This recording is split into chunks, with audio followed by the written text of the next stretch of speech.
Ce tableau, il est symbolique, c'est pour toute la forêt. Et moi, j'œuvre depuis des années pour la forêt. Je le prends à 5 minutes. Merci.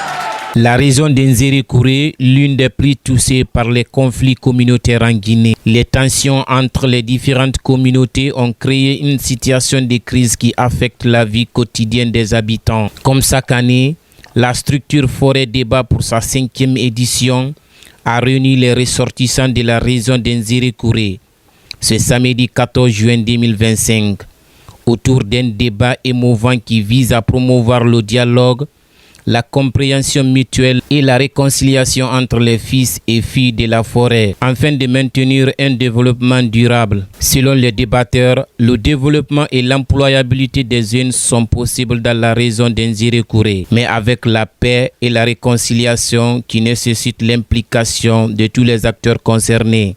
En Guinée forestière, les jeunes débattent deux principales aspirations. Les jeunes de la Guinée forestière veulent moins de conflits et plus de perspectives d'emploi. Leur avenir s'est pourtant assombri ces dernières années. Ce fut le cas du drame du stade de Nzérékouré, dont 150 de nos compatriotes ont perdu la vie. Le cas récent de Gouéké, dont un orphelin a perdu également la vie suite au lancement des gaz lacrymogènes. Des différents cas de mort signalés dans l'Ola suite aux différends entre agriculteurs et éleveurs dont nous demandons à l'État d'agir dans ce sens. Les événements de ces dernières années nous rappellent que la paix n'est jamais acquise. La paix est une aspiration permanente. Sa force dépend de nos convictions, sa durabilité de nos expériences. Il faut parfois des décennies, voire des siècles pour construire des sociétés pacifiques et durables. Mais la paix peut être gaspillée en un instant par des politiques, des approches imprudentes et conflictuelles. Les violences de ces dernières années nous rappellent qu'aucun sacrifice n'est jamais trop grand pour continuer à consolider la paix et préserver ses acquis.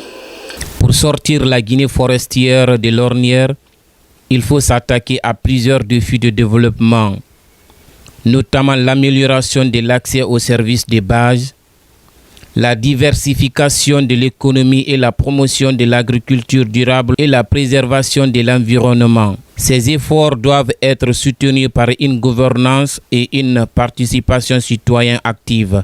Depuis sa création, cette structure Forêt Débat a réalisé plusieurs activités dans les différentes préfectures de la région administrative d'Nzérékouré, comme entre autres la sensibilisation, les dons de kits scolaires et l'orientation de tous les ressortissants pour une responsabilité collective dans l'union et le développement durable.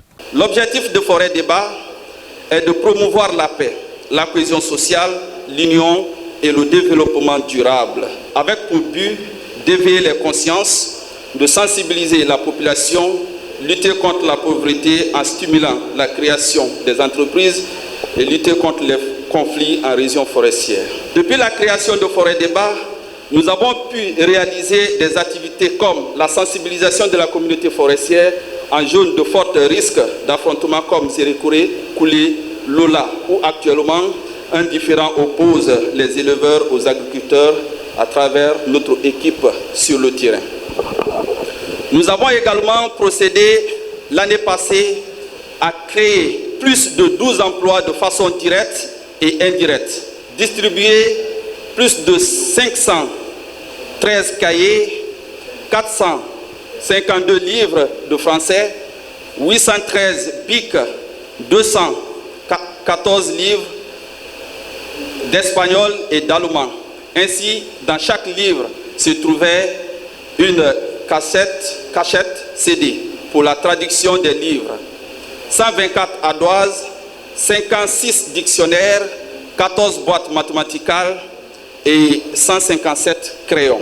Le parrain, quant à lui, encourage les initiateurs et il a aussi manifesté un geste humanitaire. Il faut remercier les organisateurs pour la qualité de l'organisation, en même temps la qualité des intervenants. Et nous avons suivi un débat très houleux entre tous ceux qui sont intervenus. Et puis nous avons été gratifiés par ces interventions qui ont pu enrichir notre connaissance par rapport à d'autres aspects et à beaucoup plus d'aspects de la forêt. Vous savez, ce tableau que vous voyez représente tous les masques de la forêt. J'ai préféré acheter ce tableau pour incarner l'unité, la fraternité qui doit régner entre tous les fils et toutes les composantes de la région forestière. Parce qu'aujourd'hui, ce qu'il faut remarquer, c'est que la forêt n'est plus une région, comme on le dit, elle est plus qu'un territoire, c'est aussi un état d'esprit. Aujourd'hui, ce qu'il faut remarquer, ce qu'il faut comprendre, c'est que la forêt, au-delà d'être une portion du territoire de la République, la forêt, c'est devenu déjà un état d'esprit.